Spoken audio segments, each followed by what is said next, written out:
പാലക്കാട് വാളയാറിൽ ആൾക്കൂട്ട മർദ്ദനത്തിൽ കൊല്ലപ്പെട്ട ഛത്തീസ്ഗഡ് സ്വദേശി രാംനാരായണന്റെ മൃതദേഹം ബന്ധുക്കൾക്ക് കൈമാറി.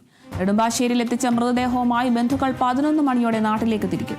റായ്പൂരിൽ നിന്നും ഛത്തീസ്ഗഡിലെ ഗ്രാമത്തിലേക്ക് എത്തിക്കാനുള്ള ആംബുലൻസ് സൗകര്യവും ഒരുക്കിയിട്ടുണ്ട്. രാംനാരായണന്റെ കുടുംബങ്ങൾക്ക് അർഹതപ്പെട്ട ധനസഹായം നൽകുമെന്ന് ജില്ലാ ഭരണകൂടം അറിയിച്ചു. വിവരങ്ങളുമായി രഞ്ജിൽ രാജ് ചേരുന്നുണ്ട്. രഞ്ജിൽ, ആൾക്കൂട്ട മർദ്ദനത്തിൽ കൊല്ലപ്പെട്ട രാംനാരായണന്റെ മൃതദേഹം ബന്ധുക്കൾക്ക് കൈമാറിയിട്ടുണ്ട്. ഒടുവിൽ ബന്ധുക്കൾ മൃതദേഹം ഏറ്റെടുക്കാമെന്ന് സംബന്ധിച്ചിട്ടുണ്ട്. അവർക്ക് അർഹമായ നഷ്ടപരിഹാരം നൽകാമെന്നൊരു ഉറപ്പിന് ശേഷമാണ് ഇപ്പോൾ ബന്ധുക്കൾ മൃതദേഹം കൈമാറാൻ ഏറ്റെടുക്കാമെന്ന് പറഞ്ഞിരിക്കുന്നത്.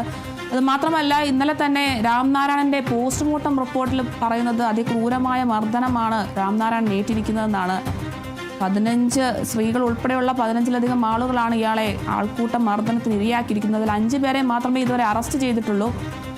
ഇപ്പോൾ രാംനാരായണന്റെ മൃതദേഹം ബന്ധുക്കൾക്ക് കൈമാറിയിട്ടുണ്ട്. വിവരങ്ങൾ എങ്ങനെയാണ്?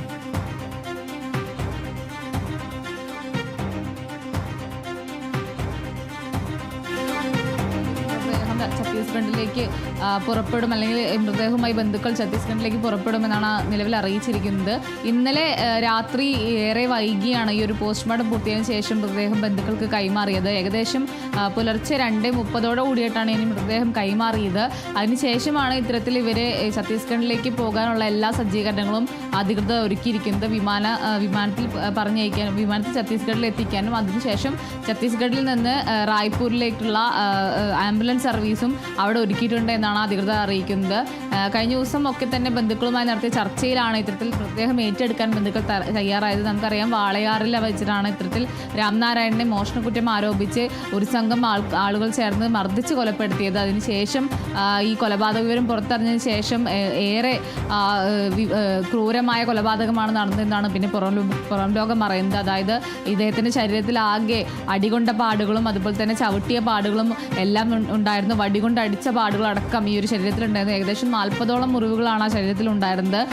ക്രൂരമായി തന്നെ മർദ്ദിച്ച് കൊലപ്പെടുത്തിയതാണ് എന്ന് തന്നെയാണ് റിമാൻഡ് റിപ്പോർട്ടും പുറത്തു വന്നത്. നമുക്കറിയാം, ആ ഒരു റിമാൻഡ് റിപ്പോർട്ടിൽ പറയുന്നത് കൊലപ്പെടുത്താൻ വേണ്ടി തന്നെയായിരുന്നു മർദ്ദിച്ചതെന്ന് തന്നെയായിരുന്നു ആ റിമാൻഡ് റിപ്പോർട്ടിൽ വ്യക്തമാക്കിയിട്ടുണ്ടായിരുന്നത്. അതൊക്കെ തന്നെ അടിസ്ഥാനമാക്കി ഈ ഒരു ബന്ധുക്കൾ ഈ മൃതദേഹം കൈപ്പറ്റാൻ തയ്യാറായിരുന്നില്ല. കാരണം നടന്നത് ക്രൂരമായ കൊലപാതകമാണ്. അതുകൊണ്ട് തന്നെ SC/ST വകുപ്പ് പ്രകാരവും ആൾക്കൂട്ട കൊലപാതക പ്രകാരം കേസെടുക്കണം, തങ്ങൾക്ക് തക്കതായ ധനസഹായം ലഭിക്കണമെന്നീ ആവശ്യങ്ങളായിരുന്നു രാംനാരായണന്റെ സഹോദരൻ മുന്നോട്ട് വെച്ചത്.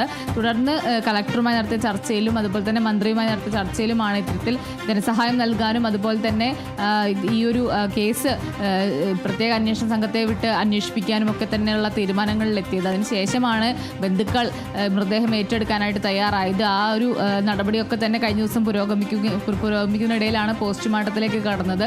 അതിനുശേഷം ഇന്ന് പുലർച്ചെയാണ് ഇത്തരത്തിൽ പോസ്റ്റ്മോർട്ടം നടപടിക്ക് ശേഷം തൃശ്ശൂർ മെഡിക്കൽ കോളേജിൽ നിന്നും മൃതദേഹം ബന്ധുക്കൾക്ക് കൈമാറിയത്. ആ മൃതദേഹവുമായി ബന്ധുക്കൾ ഇപ്പോൾ നെടുമ്പാശ്ശേരിയിൽ എത്തിയിട്ടുണ്ട്.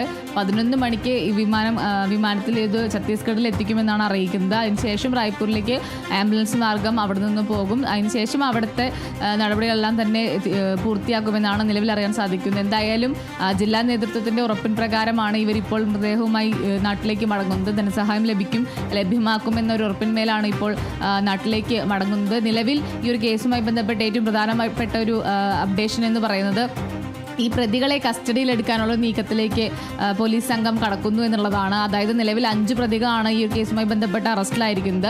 ആ 5 പേരെയും കസ്റ്റഡിയിലെടുത്ത് ചോദ്യം ചെയ്യാനുള്ള നീക്കത്തിലേക്ക് പോലീസ് കടക്കുന്നു എന്നുള്ളൊരു വാർത്ത കൂടി പുറത്തു വരുന്നുണ്ട്. അതേപോലെ തന്നെ നമുക്കറിയാം, 15ഓളം പ്രതികളാണ് ഈ കേസിൽ ഉൾപ്പെട്ടിട്ടുള്ളത്. അതിൽ സ്ത്രീകൾ ഉൾപ്പെടെയുള്ള പ്രതികളുണ്ടായിരുന്നു. അപ്പോൾ അവരെയൊക്കെ തന്നെ കണ്ടെത്താനുള്ള തീവ്രമായ അന്വേഷണത്തിലാണ് പോലീസ് ഉള്ളത്. ഇതിൽ പലരും നാട് വിട്ട് അന്യ സംസ്ഥാനങ്ങളിലേക്ക് കടന്നു എന്നുള്ളൊരു വാർത്ത കൂടി പുറത്തു വരുന്നുണ്ട്. അങ്ങനെയാണെങ്കിൽ അന്വേഷണം ഇനി അന്യ സംസ്ഥാനങ്ങളിലേക്ക് കൂടി വ്യാപിക്കാനുള്ള നീക്കത്തിലാണ് അന്വേഷണ സംഘമുള്ളത്. അതേപോലെ നിലവിലുള്ള 5 പേരെ കസ്റ്റഡിയിലെടുത്ത് ചോദ്യം ചെയ്ത് കഴിഞ്ഞാൽ ബാക്കിയുള്ളവരെ കുറിച്ചുള്ള വിവരങ്ങൾ ലഭ്യമാകുമെന്ന് തന്നെയാണ് പോലീസിന്റെ ധാരണ. അതുകൊണ്ട് തന്നെയാണ് 5 പേരെയും കസ്റ്റഡിയിലെടുത്ത് ചോദ്യം ചെയ്യാനുള്ള നീക്കത്തിലേക്ക് അന്വേഷണ സംഘം കടക്കുന്നത്.